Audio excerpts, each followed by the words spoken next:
മഴതോരും മുമ്പേ സീരിയലിൻ്റെ ഇനി വരാൻ പോകുന്ന ഒരു അടിപൊളി എപ്പിസോഡിൻ്റെ റിവ്യൂ ആണ് പറയുന്നത്. അങ്ങനെ അലീനയെ കാണാനും വേണ്ടി കൊട്ടാരമറ്റം വീട്ടിലോട്ട് രോഹിത് വരുന്നുണ്ട്.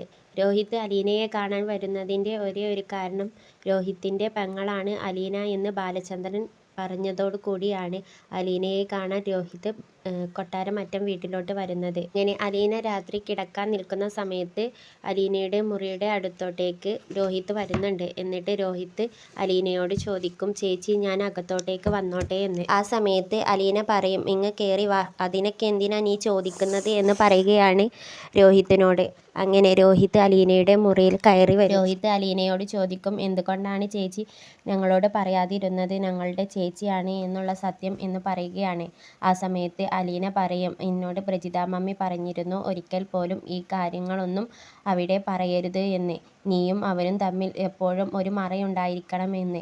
നീ എന്നെ ആ വയറിന് കുത്തിയ സമയത്ത് ഞാൻ ഹോസ്പിറ്റലിൽ നിൽക്കുന്ന സമയത്ത് ഞാനും രേവതിക്കുട്ടിയും സംസാരിക്കുന്നത് അച്ഛൻ കേട്ടു. അങ്ങനെയാണ് ഈ സംഭവം അച്ഛൻ അറിയുന്നത്. ആ സമയത്ത് രോഹിത് പറയും, ഞാൻ ചേച്ചിയെ ഒരുപാട് ഉപദ്രവിച്ചിട്ടുണ്ട്, എന്നിട്ട് പോലും ചേച്ചി ഈ സത്യങ്ങളൊന്നും ഞങ്ങളോട് പറഞ്ഞില്ല. ആ സമയത്ത് അലീന പറയും, ഇതിനെക്കുറിച്ചെല്ലാം കൃഷ്ണമോൾക്കും അറിയാമായിരുന്നു, അത് അച്ഛൻ പറഞ്ഞു, പക്ഷേ അവൾ പോലും ഞങ്ങളോട് ഒന്നും പറഞ്ഞില്ല എന്ന് പറയുകയാണ്. ഞാൻ ചേച്ചിയോട് ഒരുപാട് തെറ്റുകൾ ചെയ്തിട്ടുണ്ട്, അതിനെല്ലാം ചേച്ചി എനിക്ക് മാപ്പ് തരണം എന്ന് കരഞ്ഞുകൊണ്ട് രോഹിത് പറയും. ആ സമയത്ത് അലീന പറയും, അതിനുശേഷം നീ എന്നെ സ്നേഹിച്ചല്ലോ, അപ്പോൾ തന്നെ ഞാൻ എല്ലാം ക്ഷമിച്ചു കഴിഞ്ഞതാണ്. എന്തിനാ എൻ്റെ അനിയത്തിമാരും അനിയനും തെറ്റുകൾ ചെയ്യുന്ന സമയത്ത് ഞാൻ ക്ഷമിക്കാതിരിക്കേണ്ട ആവശ്യം? എപ്പോഴോ ഞാൻ നിങ്ങളോട് ക്ഷമിച്ചു കഴിഞ്ഞു എന്ന് പറയുകയാണ്. നിങ്ങളുടെ ഈ സ്നേഹം അത് മാത്രം മതി എനിക്ക് എന്ന് പറയുകയാണ് അലീന. അപ്പോഴാണ് അലീനയുടെ ഫോൺ റിങ് ചെയ്യുന്നത്. ആ സമയത്ത് അലീന രോഹിത്തിനോട് പറയും, കുറേ സമയമായി എൻ്റെ ഫോൺ റിങ് ചെയ്യാൻ തുടങ്ങിയിട്ട്, അതൊന്ന് ഞാൻ എടുക്കട്ടെ എന്ന് പറഞ്ഞുകൊണ്ട് ഫോൺ എടുക്കാനും വേണ്ടിയിട്ട് അലീന ചെല്ലും. അങ്ങനെ ഫോൺ എടുത്ത് നോക്കുന്ന സമയത്ത് അത് രേവതിക്കുട്ടി ആയിരിക്കും. അങ്ങനെ അലീന രോഹിത്തിനോട് പറയും, ഇത് രേവതിക്കുട്ടിയാണ് എന്ന്. ആ സമയത്ത് രോഹിത് പറയും, സ്പീക്കറിലിട്ട് സംസാരിക്കുക ചേച്ചി എന്ന്. അങ്ങനെ അലീന ഫോൺ എടുക്കും. ഫോൺ എടുത്തതിന് ശേഷം അലീന, ഹലോ രേവതിക്കുട്ടി എന്ന് ചോദിക്കുകയാണ്. ആ സമയത്ത് രേവതിക്കുട്ടി പറയും, എന്നെയൊക്കെ മറന്നു കാണുമല്ലേ, എന്ന് വിളിച്ചതാ, എൻ്റെ വിശേഷങ്ങളൊന്നും ചോദിക്കാൻ ഇപ്പോൾ ചേച്ചിക്ക് സമയമില്ലല്ലോ. ചേച്ചിയുടെ പപ്പയുടെ അടുത്തെത്തിയപ്പോൾ എന്നെയൊക്കെ മറന്നു കളഞ്ഞു എന്ന് പറയുകയാണ്. ആ സമയത്ത് അലീന പറയും, നിന്നെയല്ലേ 2 ദിവസം മുമ്പ് ഞാൻ വിളിച്ചത്, എന്നിട്ട് ഞാൻ നിന്നെ വിളിച്ചില്ല, നിൻ്റെ വിശേഷങ്ങൾ തിരക്കിയില്ല എന്നാണ് നീ പറയുന്നത്. എങ്കിലും ചേച്ചി എന്നെ ഡെയിലി വിളിച്ച് വിശേഷങ്ങളൊന്നും ചോദിക്കുന്നില്ലല്ലോ. പണ്ട് ഞാനായിരുന്നു ചേച്ചിക്ക് അനിയത്തി, ഇപ്പോൾ ചേച്ചിക്ക് ഒരുപാട് അനിയത്തിമാരെയും ആങ്ങളമാരെയും കിട്ടിയപ്പോൾ എന്നെ മറന്നു കളഞ്ഞു എന്ന് പറയുകയാണ്. ആ സമയത്ത് അലീന പറയും, ആരെ മറന്നാലും നിന്നെ എങ്ങനെയാടി ഞാൻ മറന്നു കളയുക, നീ എൻ്റെ മുത്തല്ലേ എന്ന് പറയുകയാണ്. ആ സമയത്ത് രേവതിക്കുട്ടി, എന്നിട്ടാണോ ചേച്ചി എന്നെ വിളിച്ച് നീ ഭക്ഷണം കഴിച്ചോ, എന്താ നിൻ്റെ വിശേഷങ്ങളെന്ന് ചോദിക്കാത്തത്?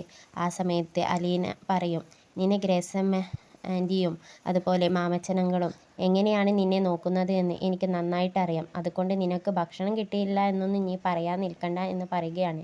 ആ സമയത്ത് രേവതിക്കുട്ടി ചോദിക്കും, എന്തായി ചേച്ചിയോട് ഞാൻ പറഞ്ഞ കാര്യങ്ങൾ ചേച്ചിയുടെ പപ്പയോട് ചോദിച്ചു എന്ന് ചോദിക്കുകയാണ്. ആ സമയത്ത് അലീന പറയും, ഇല്ല, അതിന് സമയം കിട്ടിയിട്ടില്ല, അതിനെക്കുറിച്ച് ഞാൻ ചോദിച്ചിട്ട് നിന്നോട് പറയാം എന്ന് കരുതിയതാണ്.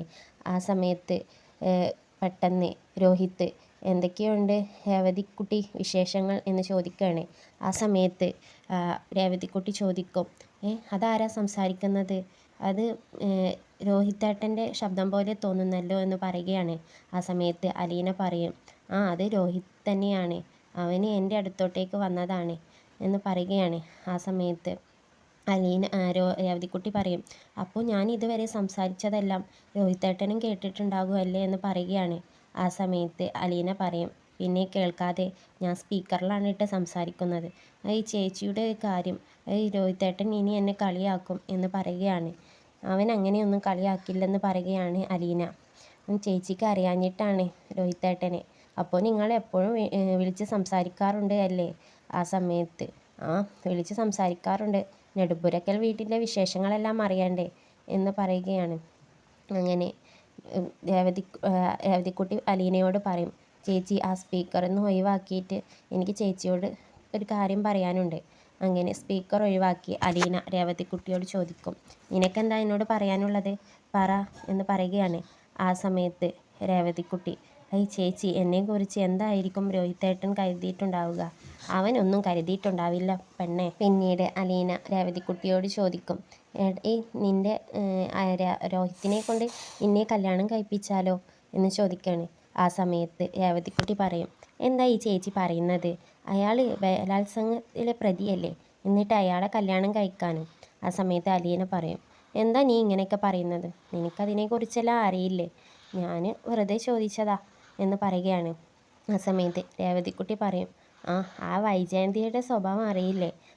ആ സ്ത്രീ എന്നെ അമ്മായിമ്മ പോരെടുക്കും എന്ന് പറയുകയാണ്. ആ സമയത്ത് അലീന പറയും, അതിനല്ലേ നാത്തൂനായി നിനക്ക് ഞാനുള്ളത്, നിനക്ക് കട്ട സപ്പോർട്ടായിട്ട് ഞാൻ നിൽക്കില്ലേ?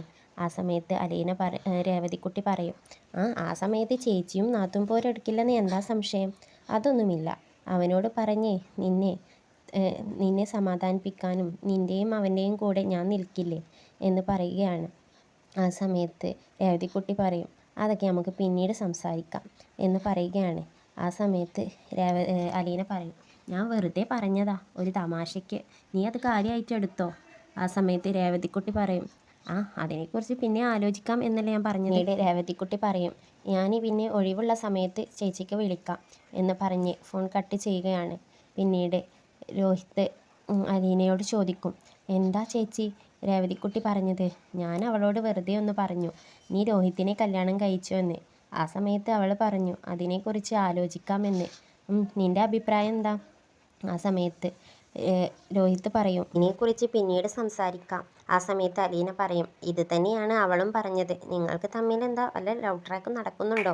അവളെ എപ്പോഴും നിന്നെ വിളിക്കാറും നീ എപ്പോഴും അവളെ വിളിക്കാറുമുണ്ടെന്ന് എനിക്കറിയാം. ആ സമയത്ത് രോഹിത്ത് പറയും, അങ്ങനെയൊന്നുമില്ല അലീന ചേച്ചി. ആ സമയത്ത് അലീന പറയും, അവളൊരു അനാഥ ആയതുകൊണ്ടാണോ നീ അങ്ങനെ പറഞ്ഞത്? അവൾ അനാഥയൊന്നുമല്ല, അവൾക്കൊരച്ഛൻ ഇപ്പോഴും ജീവിച്ചിരിപ്പുണ്ട് എന്ന് പറയുകയാണ്. ആ സമയത്ത് രോഹിത്ത് പറയും, ചേച്ചി അങ്ങനെ പറയല്ലേ. ചേച്ചി അങ്ങനെ പറയുമ്പോൾ എന്തൊക്കെയോ എൻ്റെ മനസ്സിലോട്ട് ഓടി വരികയാണ്. എൻ്റെ ചേച്ചിയുടെ അനിയത്തിയല്ലേ അവൾ, അവളെ കല്യാണം കഴിക്കാൻ എനിക്ക് ഇഷ്ടം തന്നെയാണ്. ഈ ചേച്ചി എന്താ പറയുന്നത് അത് തന്നെയാണ് എനിക്ക് ഇഷ്ടം എന്ന് പറയുകയാണ്. ഇനി രേവതിക്കുട്ടിയെ കല്യാണം കഴിക്കണം എന്നുണ്ടെങ്കിൽ ഞാൻ കല്യാണം കഴിക്കും, അത്ര തന്നെ എന്ന് പറയുകയാണ്. ആ സമയത്ത് അലീന പറയും, ഞാൻ വെറുതെ പറഞ്ഞതല്ലടാ, നിന്നെ കളിയാക്കിയതല്ലേ എന്ന് പറയുകയാണ്. പിന്നീട് അലീന പറയും, നീ എപ്പോഴാ, നാളെ പോകുന്നുണ്ടോ? ആ സമയത്ത് രോഹിത്ത് പറയും, ഞാൻ നാളെ ഒന്നും പോകുന്നില്ല, ഞാൻ കുറച്ച് ദിവസം അലീന ചേച്ചിയുടെ കൂടെ ഇവിടെ നിന്നിട്ടേ പോകുന്നുള്ളൂ. അപ്പം ഞാൻ അച്ഛനോട് പറഞ്ഞിട്ടാണ് വന്നത് എന്ന് പറയുകയാണ്. ആ സമയത്ത് അലീന പറയും, എങ്കിൽ നമുക്ക് രേവതിക്കുട്ടിയുടെ അടുത്തോട്ടേക്കൊക്കെ ഒന്ന് പോകാം അല്ലേ എന്ന് ചോദിക്കുകയാണ്. ആ സമയത്ത് രോഹിത്ത് പറയും, പോകാമല്ലോ, ചെക്കൻ്റെ ഒരു രേവതിക്കുട്ടി എന്ന് പറയുമ്പോൾ തന്നെ നീ എടുത്ത് ചാടുകയാണ് അല്ലേ എന്ന് പറയുകയാണ് അലീന. ആ സമയത്ത് ചിരിച്ചുകൊണ്ട് രോഹിത്ത് അവിടെ നിന്നും പോകും. ഇതാണ് ഇനി വരാൻ പോകുന്ന ഒരു അടിപൊളി എപ്പിസോഡിൻ്റെ റിവ്യൂ.